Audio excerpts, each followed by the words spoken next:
o espírito humano, ou homem interior. O segundo ponto, alma do homem. E o terceiro ponto, o corpo humano, ou o homem exterior. Então, queridos, vai acontecer 3 tipos de salvação. 3 tipos de salvação. Que é uma salvação só. Mas ela vai acontecer em momentos que vão ser específicos.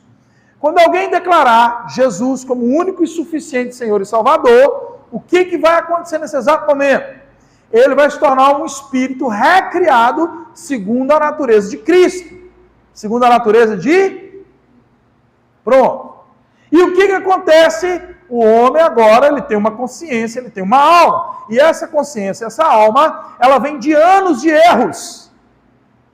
Por quê? Porque ela foi criada e doutrinada segundo o curso desse mundo. Então, quando alguém aceita Jesus, em qualquer fase da vida, essa alma vai estar sendo salva gradativamente com a renovação da mente. A mente é o campo onde as emoções acontecem, onde as decisões acontecem, onde as escolhas são feitas. Presta atenção. É um campo onde vai ter 2 adversários. O primeiro adversário vai ser a alma, sendo o campo. O primeiro adversário vai ser o espírito versus a natureza da carne, que é o pecado. Então, eu tenho um espírito recriado em Cristo, não sendo alimentado pela palavra, eu tenho um campo de alma fraco, sendo influenciado, então, pela natureza do pecado, que é a carne. Aleluia. Então a natureza do pecado vai estar sendo mais forte. A Bíblia diz que a carne é fraca, sim ou não? Sim ou não? Sim ou não? Mas o Espírito sobrepõe a carne. Mas qual é as vias de fato para o Espírito sobrepor a carne? Alimentando o campo da mente. O campo da mente. Como que eu alimento o campo da mente, queridos? Como que eu alimento o campo da mente? Quem sabe me dizer aí? Isso, minha irmã, perfeito. Olha, queridos, deixa eu explicar. Num corpo docente de professores, diretores, a igreja também está agora nessa pegada de ensino, então nós estamos sempre para uma linha pedagógica. Vocês concordam comigo que eu detenho um conhecimento que eu não posso expressar ele aqui, se não pela linha pedagógica? Eu tenho que fazer a construção do pensamento? Então eu não vou falar sobre um assunto que você não está pronto para ele, amém? Eu só vou falar do assunto que você já está pronto para ele. Então a irmã já acertou e pedagogicamente, irmã, você já ganhou a estrelinha dourada. Não tem estrelinha dourada? Eita, glória. Ganhou 10 em outra linguagem pedagógica. Então, queridos, eu consigo renovar o campo da mente através da palavra. E eu queria mostrar alguns textos que vai corroborar com quem você é hoje. Amém? Eu queria te perguntar, quem você é hoje? Você vai responder, talvez, baseado nos seus documentos, talvez na sua certidão de nascimento. Você vai dizer, eu sou, segundo a minha certidão de nascimento, fulano de tal, que tem o sobrenome, né, fulano de tal, mas não é essa a pergunta que eu estou te fazendo. Não, não. Não é essa a pergunta que eu estou te fazendo, mas é a pergunta da essência, de fato, de quem você é hoje. Aleluia. Vou repetir as palavras, o jogo de palavras são muito rápido, então pode ser que você não entendeu a colocação das minhas palavras. Eu estou colocando a palavra da seguinte forma. Não é quem eu sou, mas de quem eu sou de fato. Então não é quem eu sou, mas de quem eu sou de fato. Porque quando nascemos e desenvolvemos, não sabemos de quem de fato nós somos. Mas uma vez aceitando Cristo, nós passamos a ter um espírito recriado, e aí sim, eu sei de quem eu sou. Então, quando eu descubro de quem eu sou, eu tenho então uma coisa chamada parâmetro. Eu tenho um parâmetro, e com o meu parâmetro, eu vou andar alinhado. Então, com o meu parâmetro, eu vou andar de acordo com aquilo que o meu parâmetro, o ideal, e esse ideal me coloca, então, para cumprir a vontade dele. Então, eu queria abrir alguns textos. Se a irmã quiser fechar, Júlio, se você quiser fechar a porta para mim, pastor, por gentileza. Eu vou usar alguns textos para trazer, então, esse entendimento. E esse entendimento vai ser glorioso para que a gente possa avançar nessa direção. Amém? Queridos, vamos lá. Eu quero que você abra comigo em Provérbios, capítulo 7. Provérbios, capítulo 7. Aleluia. Glória a Deus. Está escrito assim, queridos. Provérbios, capítulo 7. Você está lá? Quem está lá, diga amém.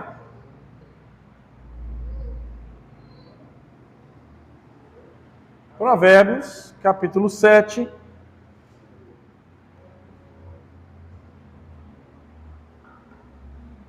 O verso de número 1 diz assim: Filho meu, guarda as minhas palavras e conserva dentro de ti os meus mandamentos. Guarde os meus mandamentos e vive, e a minha lei como a menina dos teus olhos.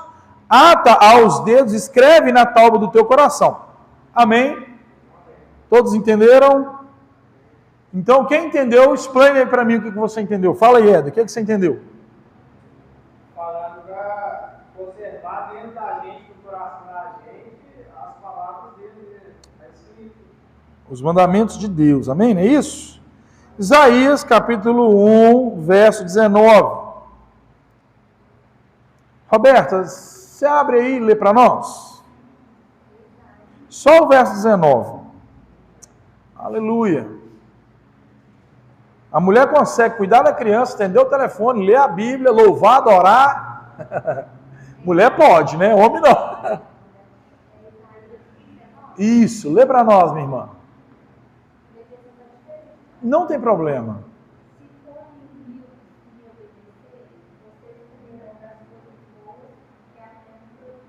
Amém.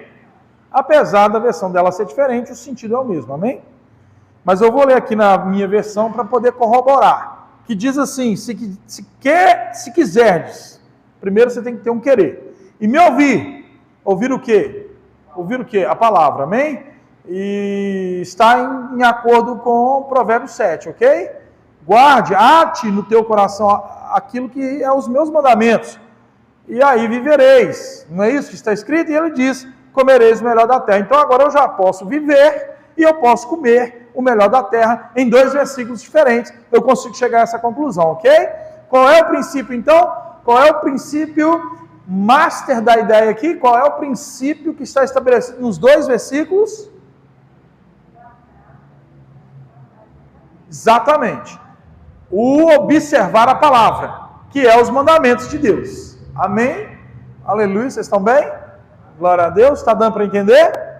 Vamos lá para o Evangelho de João, no capítulo 7. O Evangelho de João, capítulo 7. O Evangelho de João, capítulo 7. Aleluia.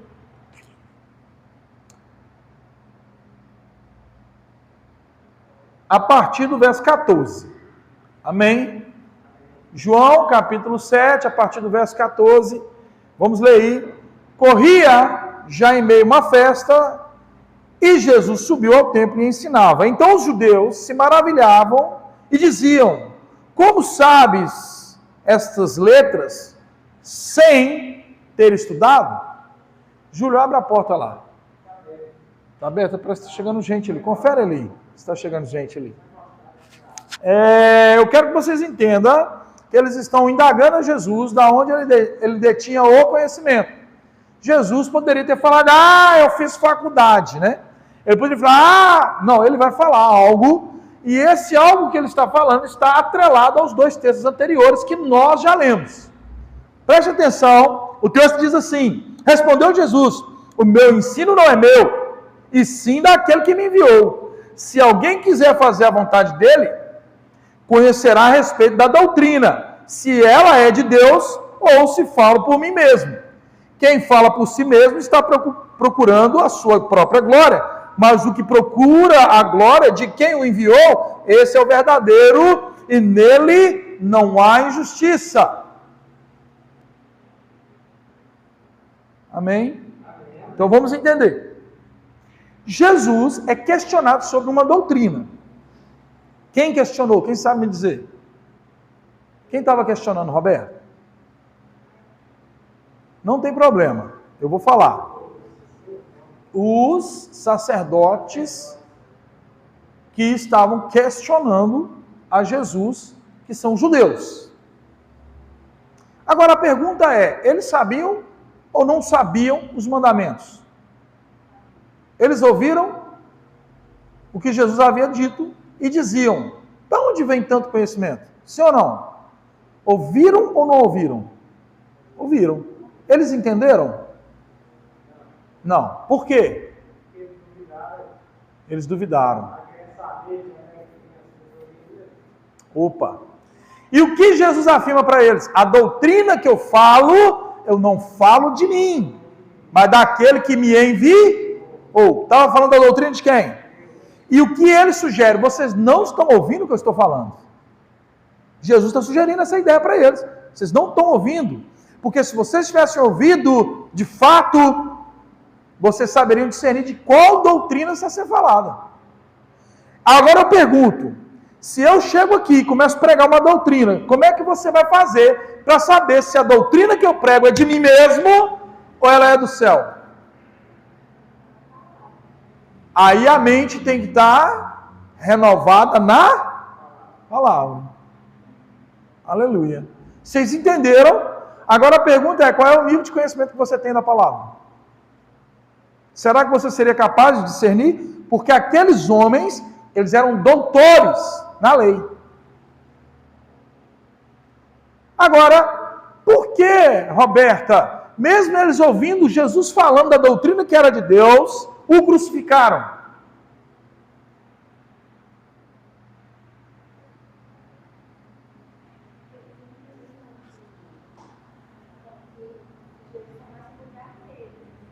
Exatamente, minha irmã. Segundo estrelinha dourada. O que acontece? As vantagens deles eram muitas.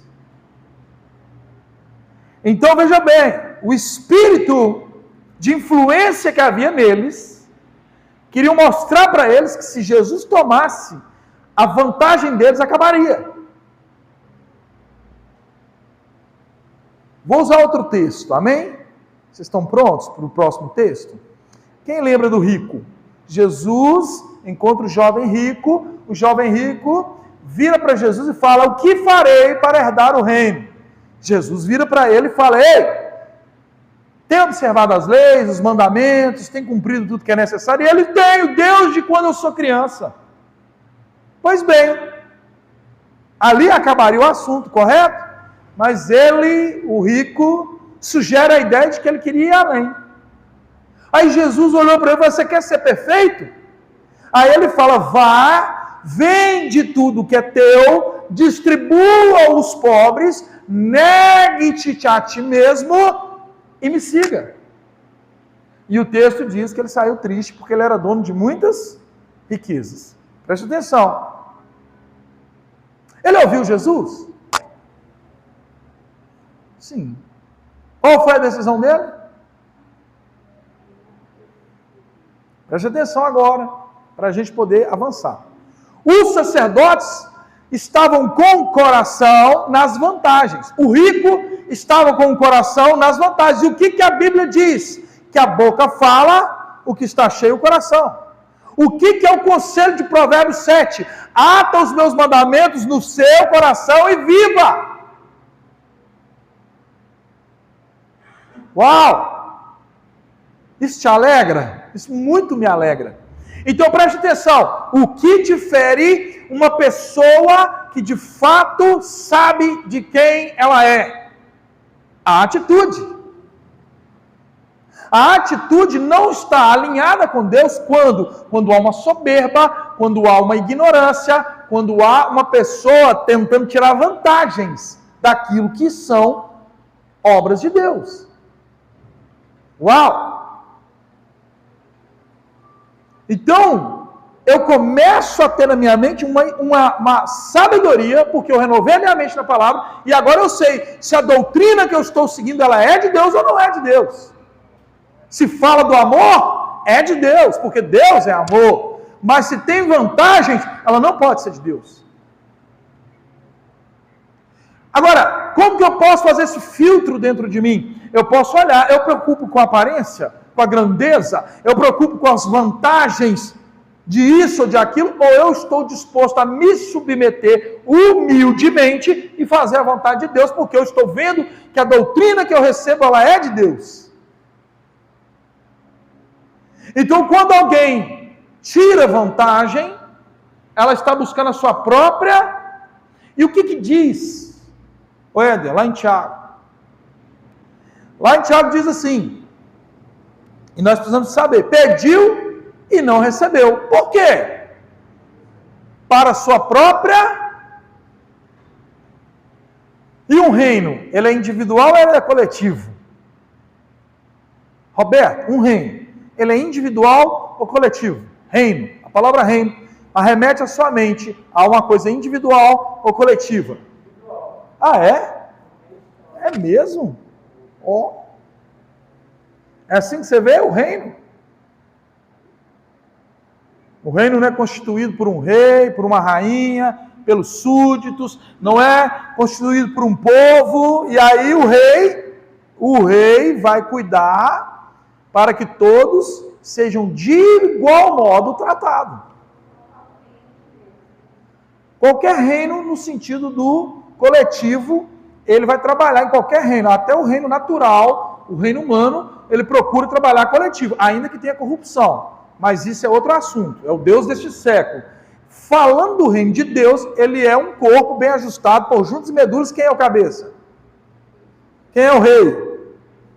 Mas se uma parte do corpo sofre, todo o corpo sofre, inclusive a cabeça é quem? Então vocês concordam que o reino é coletivo? Então Jesus, lá em Tiago, falando, não recebeu. Por quê? Porque pediu para o seu próprio interesse, para a sua própria vantagem. Então aqueles homens, porque tinham uma motivação errada no coração, não exerceram aquilo que era próprio ao Senhor. Vamos ver um outro texto lá em 1 Coríntios, capítulo 11. Aqui é o lugar da Bíblia, amém, irmãos? Aqui não é o que...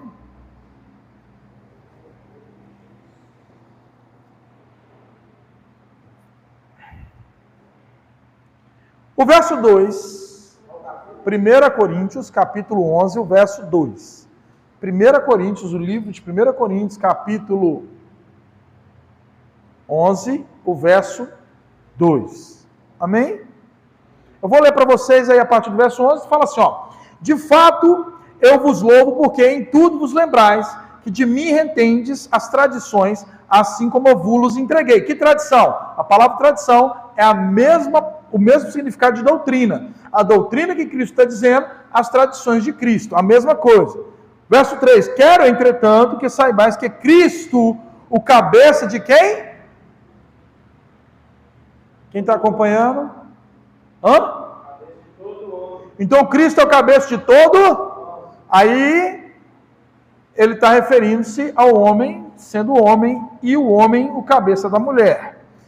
Mas eu quero que vocês entendam que você, tanto homem quanto mulher, tem Cristo como cabeça. Amém?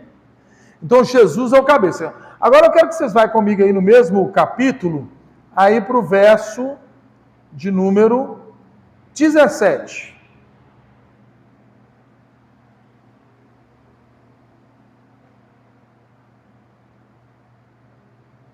O verso 17 diz assim, nisto, porém, que vos escrevo, não vos louvo, porquanto ajuntais não para melhor, e sim para pior. Porque antes de tudo estou informado de haver divisões entre vós, quando vos reunis na igreja. Eu, em parte, creio. Porque até mesmo importa que haja partidos entre vós, para que também os aprovados se tornem conhecidos em vosso meio. Uau! Presta atenção aqui. Eu estou numa condição, e essa condição hoje é estar na igreja. Eu estou na igreja, e dentro da igreja há o quê? Divisões. E por que é necessário haver divisões? Ninguém está me acompanhando, está todo mundo aí. Liga aqui comigo, irmãos. Liga aqui, irmão. Liga aqui comigo. Olha para mim. Presta atenção. Paulo está afirmando que dentro da igreja há uma divisão. E ele até crê que exista para que dentro da igreja havesse uma divisão para apontar quem de fato é verdadeiramente de Cristo.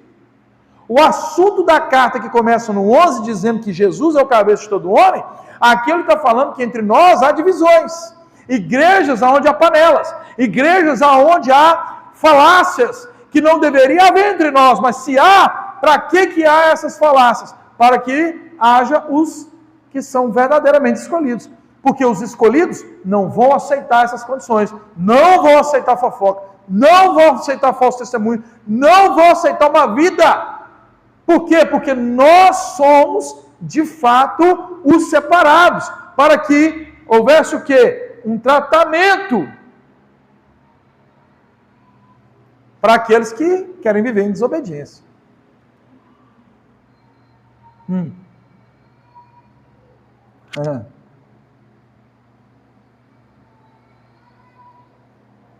Quem entendeu? Então a divisão que há na igreja não é para apontar os fracos, mas sim apontar os fortes. Você é forte, vai pregar, vai cuidar da igreja.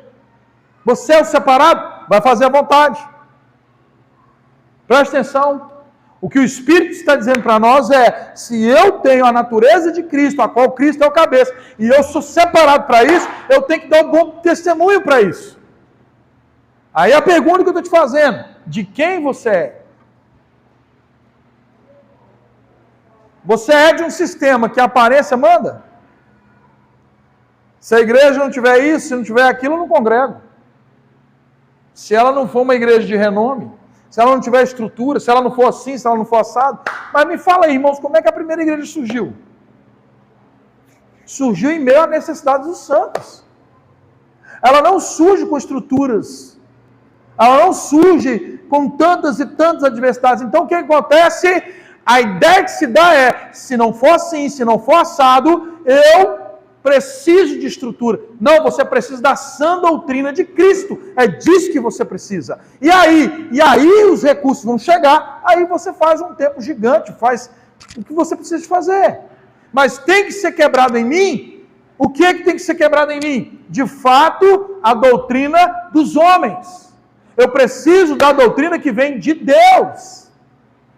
A doutrina que vem de Deus, ela é amor. Ela é amor. Preste atenção. Agora, eu quero que vocês vá comigo, para nós conseguirmos ampliar o nosso entendimento nesse sentido.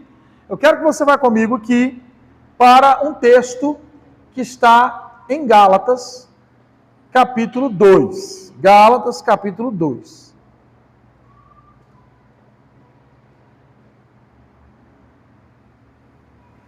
Gálatas capítulo 2. Lembra? Eu disse a qual Jesus Cristo, falando acerca do que ele precisava falar e aquilo que Jesus estava transmitindo, trouxe para aqueles homens, os judeus, uma eloquência espiritual. E ele falou, rapaz, você nunca estudou, como é que você sabe essas coisas? E ele fala, porque a minha doutrina não é minha. A doutrina que eu estou pregando vem do meu Pai que me enviou. Aquele que entender a doutrina do meu Pai que ele me enviou, sugerindo para eles que eles não estavam entendendo, não é porque eles não tinham ouvido falar da doutrina, mas que a motivação do coração deles era perder as vantagens. Quando Deus, e aí eu preciso de fazer essa simulação para vocês entenderem o seguinte, imagina um pai que dá para o filho um presente. O filho, naturalmente falando, Roberta, ele pode retribuir o pai um presente melhor, sim ou não? Pode. Mas espiritualmente falando, o número de presentes que Deus nos dá, e como Ele nos dá, espiritualmente falando, você tem como retribuir a Deus de alguma forma? Tem, por gratidão. Não você conseguir dar para Ele o que Ele te deu, mas por gratidão pelo que Ele fez, você vai falar: Pai, eu vou para o culto, eu vou adorar, eu vou pregar, eu vou ensinar, eu vou ser o melhor, porque o Senhor... E lembra que você está num centro de treinamento. Para quê? Para que você está sendo treinado? Pastor, se você puder dar um grau no microfone para mim, por gentileza? Para que você está sendo treinado? Para ficar no banco engordando? Primeiro, porque o Senhor confia nas suas mãos os filhos. Os seus irmãos, família, pai, mãe, entes queridos, para que você seja o bom perfume de Cristo. Porque a pergunta não é quem você é, a pergunta é de quem você é. De quem você é? E o que acontece no verso 11? Gálatas, capítulo 2, verso 11, Jesus, ele estabeleceu um crescimento e um avanço da igreja. Agora Paulo vai corrigir alguém. Paulo vai corrigir alguém. Paulo vai fazer uma correção. Paulo vai corrigir alguém. Pasme, meus irmãos. Quem Paulo vai corrigir é o prepulsor da igreja. Olha por que Paulo chamou a atenção desse homem. Preste atenção e vocês vão entender. Quando, porém, Cefas veio de Antioquia, resistiu-lhe face a face, porque tornou ou torna repreensível. Quem é Cefas? Pedro. Quem é Cefas? Pedro. Pedro, sabe quem é Pedro, irmãos? Pedro é aquele que Jesus disse: apacenta as minhas ovelhas. E ele fala: é sobre ti que eu vou fundar a igreja. Uau! Presta atenção, que o espírito de engano pode não só atingir os judeus que já eram alienados, mas também um homem que já foi iluminado pelo Espírito Santo de Deus, cair de novo.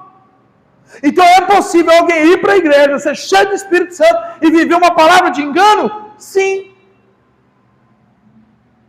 Por quê? Porque está sendo levado a um entendimento de vantagens.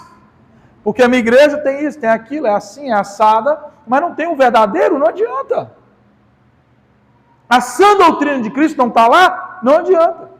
De quem você é? Você é de uma bolha, de um sistema? Você é de uma placa denominacional? Você é da igreja maior? Da mais bela? Da mais rica? É esse o seu critério para estar numa igreja? Você é a igreja. A pergunta é, de quem você é? Das vantagens? O texto está dizendo aqui agora que Cefas foi repreendido por quem? Por Paulo. O Paulo que era o assassino de cristão. Agora, por que Cefas recebeu a correção de Paulo? E nós vamos entender isso. Vamos lá. O verso 12. Com efeito, antes chegaram alguns da parte de Tiago, comiam com os gentios. Quem estava comendo com os gentios era Pedro. Quando, porém, chegaram quem? Tiago e os judeus. Chegaram os judeus, Tiago, e aí quando chegaram ele, o que ele fez? O que Pedro fez? Se afastou. Se afastou de quem? Dos gentios. Por quê? Porque ele temia os da circuncisão. Ou seja, Pedro estava fazendo acepção de pessoas. Eu não vou naquela igreja porque ela é pequena. Eu não vou naquela igreja porque não tem isso, não tem aquilo, não é assim, não é assado. A igreja não tem nem cadeira para me sentar, eu tenho que sentar no chão. Fazendo acepção. Porque quando eu entendi o bom perfume de Cristo, eu entendi que não é o ambiente, mas é o que tem em mim que faz a diferença. O culto é a partir de mim. É a partir de quem eu sou. Porque eu sei de quem eu sou. E aí o texto continua. Verso 13. E também os demais judeus dissimularam com ele, a ponto de o próprio Barnabé ter se deixado levar pela dissimulação deles.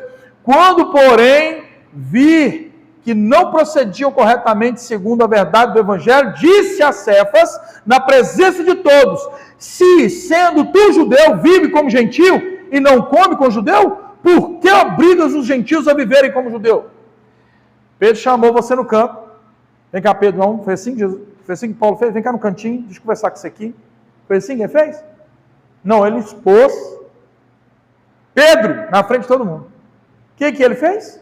Expôs Pedro. Ei, Éder, você está aqui na igreja, rapaz? Por que você está assim? Eu estou expondo. Quer entender? Quem entendeu? Muita gente, o pastor chamou minha atenção na frente de todo mundo, eu vou embora.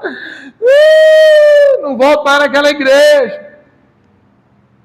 Presta atenção, queridos. O que Paulo fez? Corrigiu Pedro na frente de todo mundo. Para Pedro seria constrangimento. Agora, pensa bem. Pensa. Sabe quem que é esse Pedro? Pedro é esse camarada que arrancou a espada e cortou a orelha de Malco. Por que agora ele não arrancou a espada e deu no Paulo uma espadada? Por quê? Eu estou perguntando, por quê?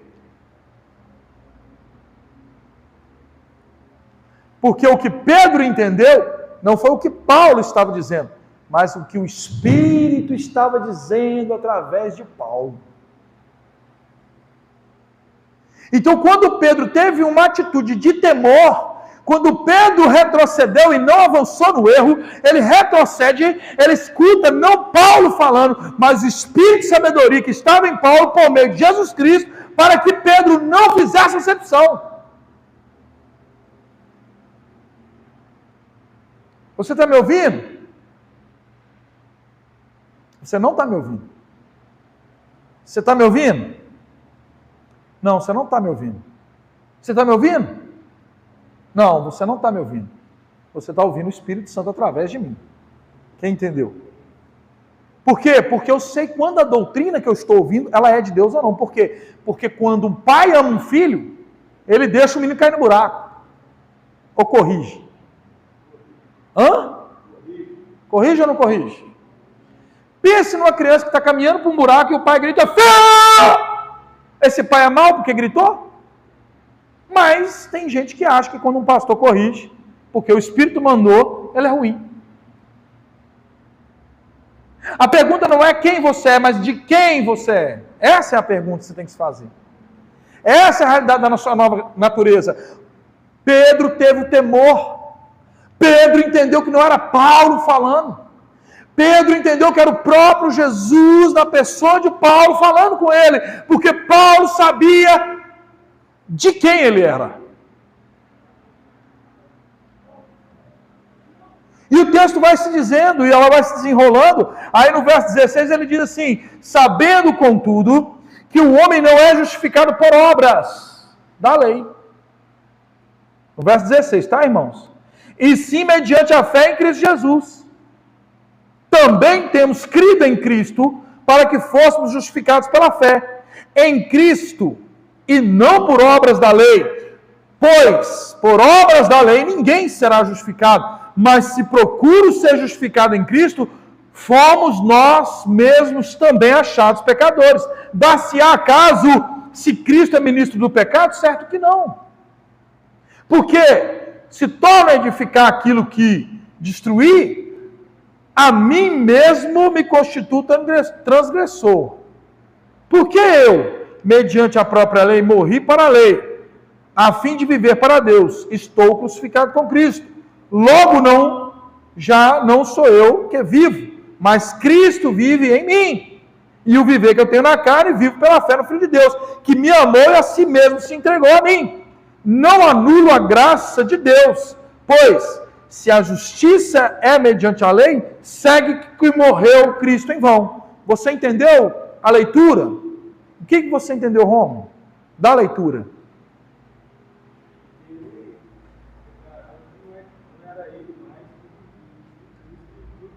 Ok, qual é a conclusão disso?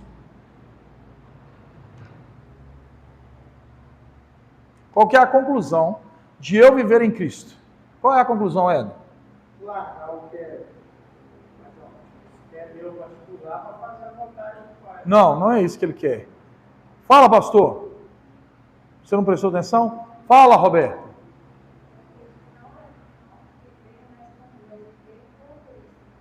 Não é isso. Presta atenção, gente. O assunto vem discorrendo. Pedro vê os judeus chegando. Pedro está vendo os judeus chegando. O que Pedro faz? Ele tem uma atitude de acepção. Ele deixa os gentios e vai colar com os judeus. Sim ou não? A atitude dele é reprovada ou não é? Paulo não chama e corrige ele? E aí, para que Paulo pudesse não usar daquele minuto ali só por uma questão de repreensão, mas por uma questão de doutrinamento, ele estava doutrinando quem estava ouvindo a correção de Paulo para Pedro. Aí ele começa a dizer, olha, presta atenção, pode acaso a obra justificar alguém? Não, não pode. Por que não pode? Porque Cristo veio desfazer a obra que era da lei. Porque a lei era enferma. Por que a lei era enferma? Porque quem manipulava e usava a lei era pecador. E a lei era perfeita. Você tenta cumprir uma lei sendo pecador, uma lei que é perfeita, você vai conseguir quando? Nunca. Então, como que nós somos justificados? Por amor. Por amor. Porque Jesus nos amou entregando a fé. Ele é o autor e consumador da fé. Sim ou não? Então quer dizer que o autor e consumador da fé substituiu você. Era você, não ele. Mas ele tomou o seu lugar, morreu no seu lugar, sofreu no seu lugar, para você viver a mesma vida? Não. Então quer dizer que a vontade de Deus é que tudo que se refere ao seu ser é para o reino, é para ele. Mas é você negar você. Quando você está negando alguma coisa, você está negando o pecado, que não é você. O que vai passar? Tudo. Qual é a única coisa que não vai passar? Roma. A palavra.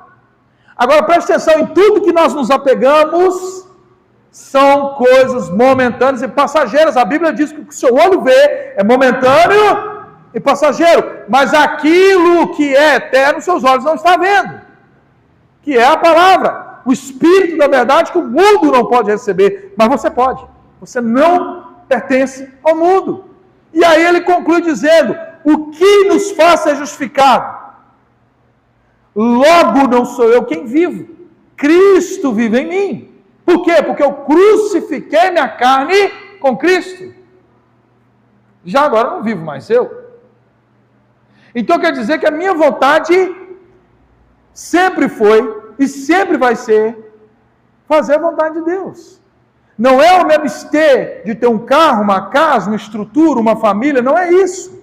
Não, não. Pelo contrário, a vontade de Deus é que você tenha todas essas coisas. Mas não é o primeiro lugar. O jovem rico tinha no coração a vantagem, dinheiro. Os sacerdotes tinham no coração as vantagens. Não queria que Jesus assumisse. E você? Como é que está o seu coração?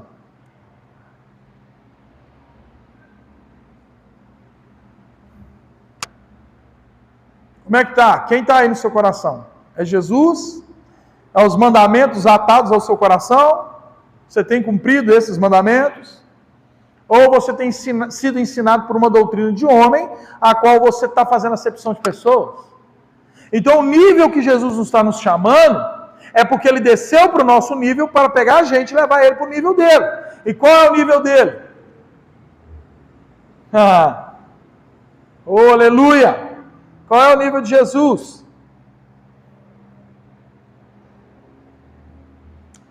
Aleluia! Você não está respondendo porque você está com medo de errar? Você está num lugar de treinamento, irmãos. É para errar, para acertar, ué. Erre e acerte. É melhor errar, saindo daqui, sanando as dúvidas, do que ir embora cheio de dúvida.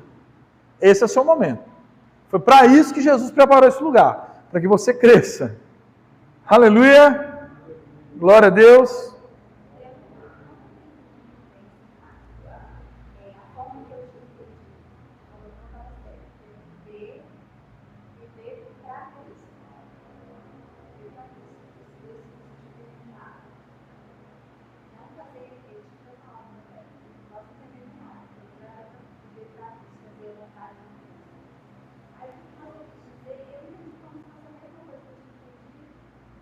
Vamos lá.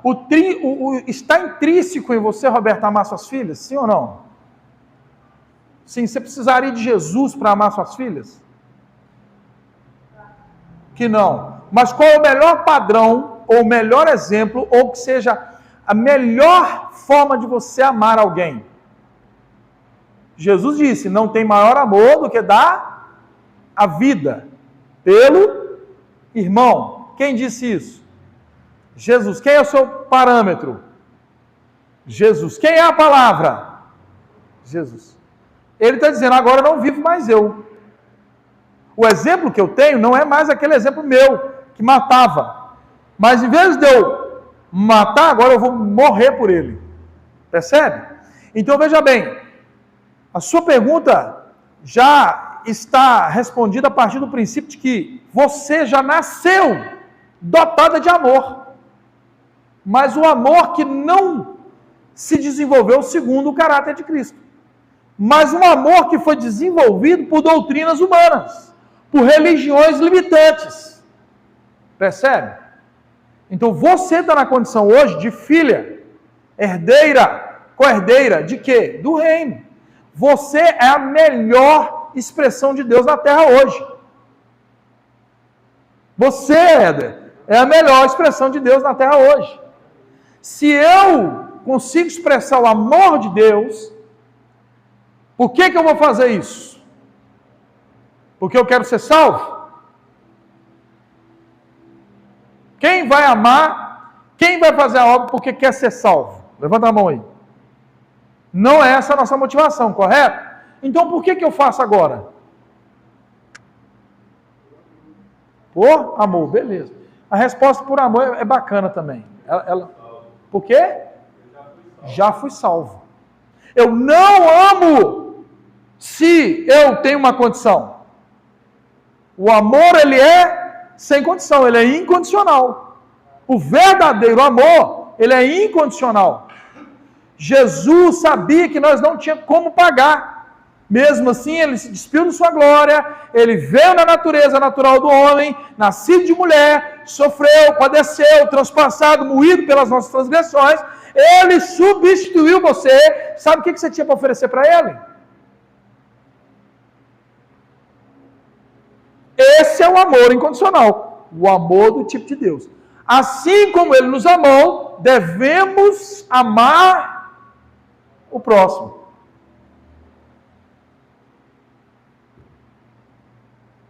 Somos confrontados, irmãos, todos os dias sobre esse assunto, inconscientemente.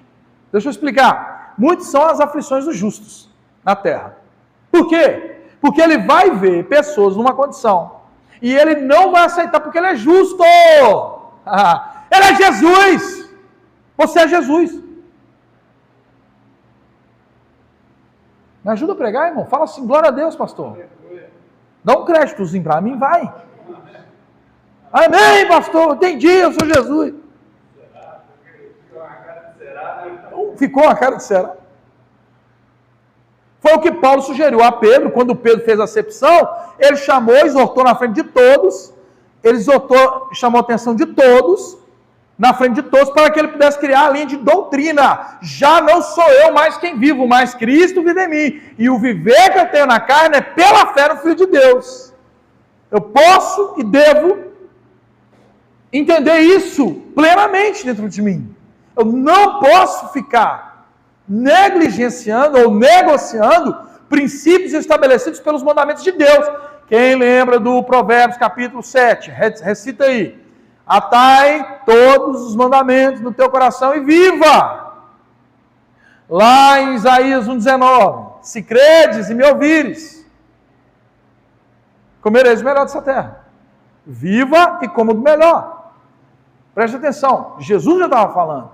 Quando? Desde a fundação do mundo. Quando? Desde a fundação do mundo. Se eu te falar para você que você não pegou Deus de surpresa hoje, ele sabia que você ia estar aqui. E ele já me prevendo, ele já me calçando, foi falando, ó, se prepare. Por quê? Porque naquele dia, tal hora, tal dia, você vai Anunciar as boas novas. O que eu tenho que trazer à minha memória? O que dá esperança ou o que tira esperança? Mas o que nós fazemos de fato? A conta. Nossa, eu tenho que pagar isso. Nossa, que o menino tem aquilo. Nossa, que o mundo está assim. Nossa, que o Covid. Tem gente querendo trazer na memória o que mata. O que destrói. O texto bíblico diz, traga a memória o que dá. Querido, me fala o que dá mais esperança nessa vida. Me fala aí. O que mais dá esperança nessa vida? Vocês estão pensando em responder? O que está acontecendo, irmãos? Você está me entendendo? Então, fora da palavra, é doutrina humana. Fora da palavra não tem resultado. Fora da palavra não tem vida. Se eu quero viver, eu tenho que viver segundo os princípios da palavra. E segundo os princípios da palavra, eu não faço para ser salvo. É porque eu sou salvo, eu faço. Agora, vamos nos confrontar. Quando eu vejo alguém necessitado e carecido, eu realmente estendo a mão? Eu realmente me importo? Ou você é daquele que lá debaixo da coberta lembra, nossa, tem um monte de gente no frio, oh, dó, gente. Entenda, só vai haver a manifestação e o avivamento a partir do reino que você é o prepulsor dele. Você é a turbina para o reino voar. É você. É você. Eu e você precisamos compreender de quem eu sou. Agora eu vou fazer a pergunta, depois de ter explanado, eu vou perguntar. Mas eu não vou perguntar para a Roberta agora, não vou perguntar para o Éder, eu não vou perguntar para o vou perguntar para o Janaína. Janaína, de quem você é? Pronto. Edgar, de quem você é? Vocês que Deus de início acompanhou, se explanado, e eu pergunto, de quem vocês são agora? De quem? De Jesus. Então qual é o parâmetro que eu vou seguir? Agora, aqueles homens entenderam ou não entenderam a doutrina? Não, eles não entenderam. Eles ouviram? Entenderam? Então tem um monte de gente ouvindo? Tem alguém entendendo? Ou seja, Edgar, você está me ouvindo? Não, você não está me ouvindo. Janaína, você está me ouvindo? Não, você não está me ouvindo. Você está ouvindo o Espírito de sabedoria e de revelação que está dentro de mim por meio da palavra para você viver segundo a vontade de Deus. Jesus não se atreveu a falar que a doutrina era dele. Ele falou que a doutrina era do... Então como que eu vou ter convicção de que o que eu estou ouvindo é do Pai? Edgar, como que eu vou saber que o que eu estou ouvindo é do Pai?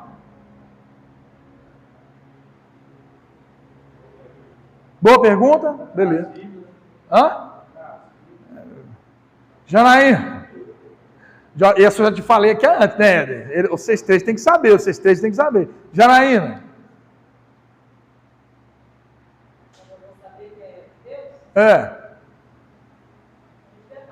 Quando tiver paz. São sinais, amém, irmãos? Mas não era essa a resposta ideal. A resposta ideal é porque eu tenho conhecimento bíblico para fazer o filtro. Eu tenho conhecimento bíblico para fazer o filtro. Então, quando as três salvações acontecem, você tem um corpo, uma alma, mas você é um espírito. Quem lembra? Então, eu sou um espírito salvo. Já está salvo o espírito. A alma vai ser salva como? Então, Roberta? Você falou. Pode falar um pouquinho mais alto, irmão. É um processo, isso. Como que a alma é salva? Nesse processo. Você falou antes. Da palavra, isso aí. Você ganhou estrelinha dourada porque você respondeu bem, ok? Então, pela palavra, a minha alma é salva todos os dias. Como é que, então, eu renovo o campo da alma, o campo da mente, lendo a Bíblia todos os dias, ok? De vez em quando. Como é que tem que ser? Beleza. E o corpo? Que dia que o corpo vai ser salvo? No porvir, quando Jesus vier, é assim? É assim, Edgar? Na ressurreição. Ok? Não é no porvir, tá? É na ressurreição. No porvir vai ser a condenação daqueles que não quiseram. Isso é escatologia, não é a matéria de hoje, é mais para frente. Mas o Edgar já sabia que ele é escatológico. Presta atenção, queridos. Eu vou ser salvo em 3 fases. Aceitando Jesus instantaneamente. Renovando a minha mente progressivamente. E na redenção do arrebatamento. Quando Jesus vier buscar a noiva. Quem é a noiva? Quem é a noiva? Quem é a noiva, Edgar? Somos nós. Amém, irmãos? Queridos, vamos entender então. Vai aí para... Quem gostou de saber? Aleluia. Quem está aprendendo? Aleluia. Nós falamos sobre o que aconteceu em Gênesis na semana passada. Sobre a questão de como se manifestou o pecado, o surgimento do pecado. Então, o que eu preciso avançar aqui com vocês? Eu preciso avançar aqui com vocês, aleluia, na página, eu quero que você vá comigo, na página 20.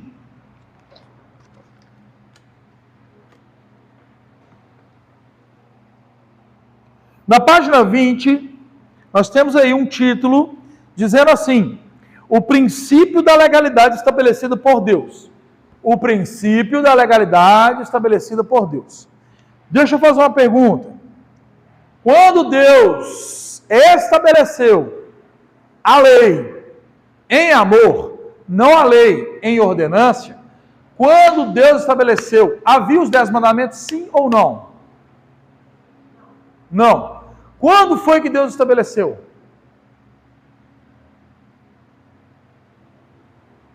Medite aí.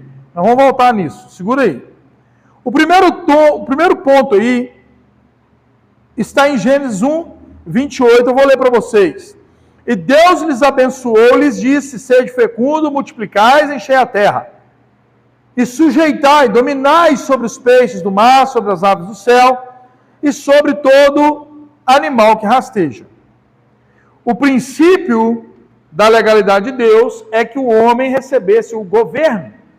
Agora, o texto não está dizendo que um homem tem que dominar um homem, mas que o homem tem que, naturalmente, pelo próprio texto, a natureza. Alguma dificuldade com isso? Todos conseguiram perceber? Que você está aqui para governar essa terra? Amém? Você não está aqui para governar homens, você está aqui para governar a terra. A legalidade